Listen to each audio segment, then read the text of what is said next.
So John, go ahead. Commissioner, thank you, Commissioners, Mayor Pro Tem. Appreciate being here. What I did, I put together a presentation that I'm going to go through fairly quickly because I know don't have a lot of time on the agenda.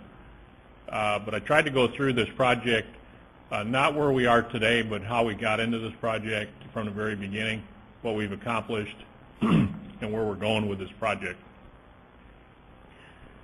Project purpose, and you do have hard copies of that in front of you. I left so you can take with you if you want to ask any questions. The project purpose is to capture and store excess Rio Grande River flows and develop a long-term water supply for the communities in the lower Rio Grande Valley. This photograph, or it's actually an artist's rendition, where the weir is if it was in place today. If any of you know where Irrigation District 5, Joe Barrera's intake is, this is just a hair downstream from that location. And if the weir was in place today, that would be a pretty good rendition of how the water level would be today behind the weir.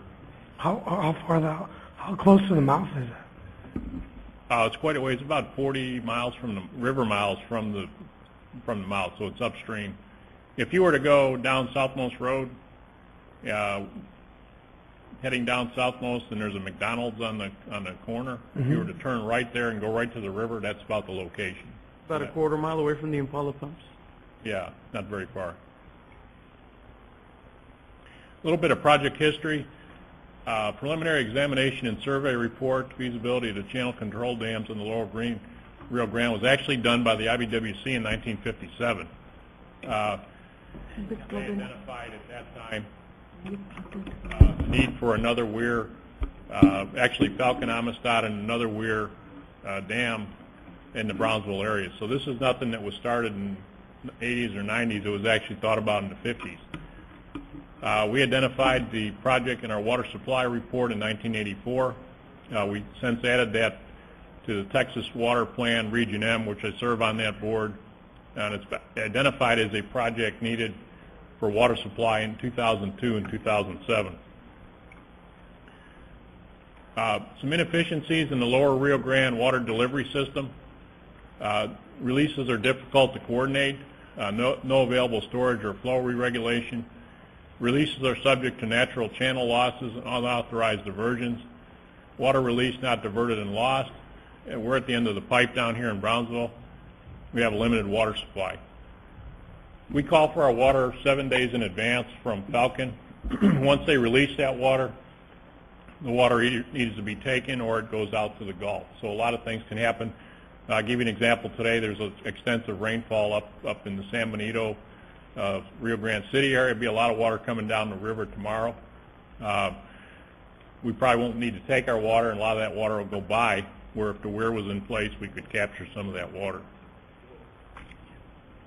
Just give you an example. This was in 92. If you remember, in 92 is when we had a pretty severe drought. The river actually, this is the rock weir I was talking about at District 6, or District 5, I'm sorry, below Southmost, where there was really no water going by that location. 2 months later, the picture on the right is the same year. 2 months later, we had some heavy rainfall. Even though that was a drought year, we had extensive rainfall just upstream of us. Picture of the same location, a couple of months apart. You can see the fluctuation without a way to capture that water. A lot of times there's a tremendous amount of water going by the weir, or our location, with no way to capture that and store it. This just kind of shows as a regional, the red would be the backwaters of the weir project, how far the water would actually back up if the weir was in place. How did we select the site for the weir? I have a lot of questions on why we located it where we did. And IBWC in 81 and 83 did site selection studies. Numerous sites were evaluated below Falcon Dam, and the Brownsville site was recommended.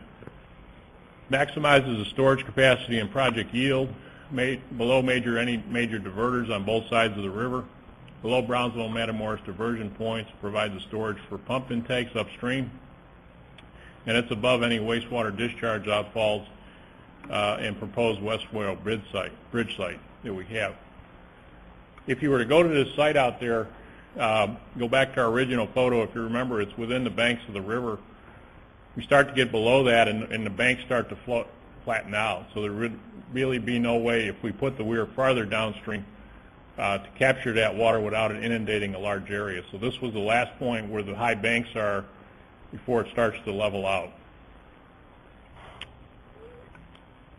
Again, this is the weir location. It's located on Rio Grande, about 8 miles southwest of the Brownsville-Matamoros Bridge, located at current site of the Brownsville Irrigation number 5 rock weir location, and that's that earlier picture that I showed you in 92.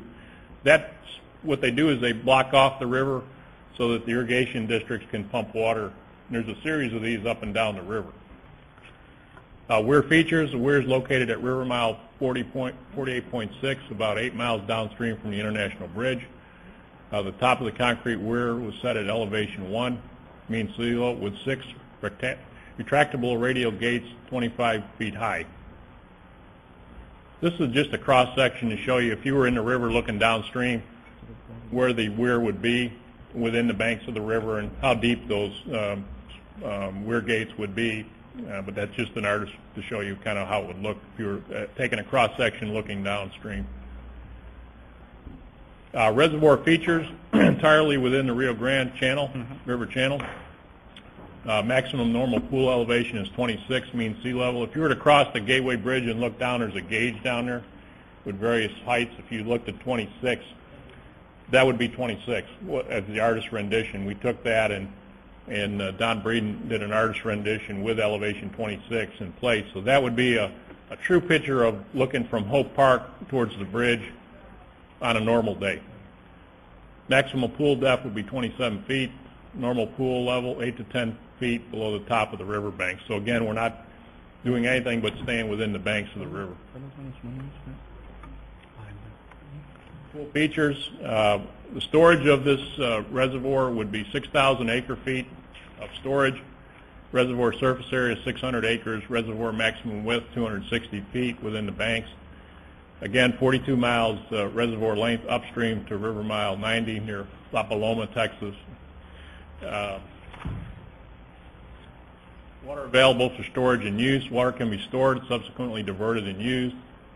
Again, we get flood spills and releases from Falcon that come by right now. We can't capture those. We can only put so much in the Resaca's and our reservoirs, and the rest has to go downstream. Flood flows below Falcon. Today we had a busy day upstream, a lot of water in the river. No way to take that water. Excess and unused Falcon River releases. A lot of times water's released for other irrigators. There's pumps that don't work, or people don't take them because of rain, and we could capture that water, store it. John, I realize we have, you're giving an overview on what's been done so far. As part of this, or is there a secondary component that lists, budget-wise expenditures as of? Yeah. I mean, I would assume, right? Getting to that. Okay, no problem. Sorry about that. Yeah. Integral part of our water plan that we identified even back in 1970s, and you could see the demand in blue, and you'd see as we approach 2010, without some additional off-site storage, we'll be in trouble. That's what consequently we often got onto the brackish desal project. But if you see, if the weir goes into place, that sets us up nicely for future water supply for Brownsville. Project benefits. Right now, Matamoros has 2 days supply of storage. It would increase their storage to 25 days. Right now, our raw water storage is 10 days. We'd go up to 45 days, which is big. U.S. project operations. We have an excess river flow impoundment permit number 5259. That permit is in place, and that would allow us to impound the water behind the weir. Diversions of U.S. water permit 1838. If you don't take anything away from this presentation, what's key is to take that water out of the river. And we have what we call an 1838 surplus water right permit that allows us to take 40,000 acre-foot of water per year from the Rio Grande As long as there's 25 cubic feet per second going by the last gauge, that rock weir. That's the only permit on the Rio Grande of its kind, and Brownsville has that permit. Without that permit, I wouldn't be standing here promoting this weir project because we'd have no way to divert that water. There's no new water rights. This is an extremely valuable permit that we own, but we cannot maximize that permit without the weir in place to have a pool to capture that water. Again, historical flows coming by down the river. This is just on how much water has gone by Brownsville historically, even when the river was dry. We had a lot of water go by Brownsville. Downstream river flow impacts increased flow because of minimum CFS pass-through requirements, decreased mid-range flows, and no change in high flows. In other words, if we have a storm event, that will not change and water will continue to go by. What's going to change on this, if you have low flows where we didn't have any water go by, now you're going to have a steady flow go by, and that helps the environmental issues downstream. Again, this is just how much water come down in diversions and how much goes to the Gulf. You can see there's still a lot of water in millions of acre feet that go by every year. Project milestones, permit 5259 was issued by TCEQ in 2000 to PUB. That's to store the water. Compatibility determination was done by U.S. Fish and Wildlife in 2002. They signed off on the project. We have a biological opinion by Fish and Wildlife in 2003 supporting the project. Environmental assessment and statement of findings by Corps of Engineers was done in 2003. They've approved it. Water quality certification by TCEQ in 2003. And permit number 2197 by U.S. Corps to build a project we have in place. Project costs, these are updated 08 dollars of what we think the project will cost, about $55 million. As time has gone by, it's gotten more expensive, but this is what we figure it'll cost. And that was as of when? Today. Today. $55 million. Yeah. Project expenditures and reimbursements today. This is what we spent on the project. To date, we have gotten some reimbursement agreements from EPA starting in 2000. We spent about $9.5 million to date to get those permits and get to where we are today. We spent a lot of money. We've gotten a lot of money. We've gotten $18.3 million of federal appropriations that are with EPA in the bank earmarked for Brownsville for this project. It's a little bit different than the bridge project at the port. We also have all the permits in place to build it, and we're ready to go. Project status, we're pursuing development of a project jointly with American and Mexican government agencies. On the American side, the U.S. IBWC, International Boundary and Water Commission. On the Mexican side, Commission International Límites de Agua, SILA, CNA, State of Tamaulipas, and the City of Matamoros. CNA, the request from Mexico, they want to look at the groundwater table impacts to Matamoros, structural and functional stabilities, analysis of building and urban infrastructure, critical underground piping systems in Matamoros, road, state, federal highway embankments, canals, associated structures, protection of levees upstream of the weir, agricultural drainage system impact, potential salinization of agricultural land analysis, identification of corrective measures including financial costs to avert potential impacts. Project schedule, we've been coordinating with Mexico. It should take, we're on the tail end of 16 months. Design would take approximately 18 months. Construction and infrastructure improvements in Matamoros, 30 months, begin operation. Next steps, these kind of ties to what the mayor was saying. We've had binational meetings March 5th and May 21st this year. We've addressed the submittal of the issues. That was due in June. We submitted that. Response to PUB submittals, in 2 weeks. That's due July 2nd, which is tomorrow.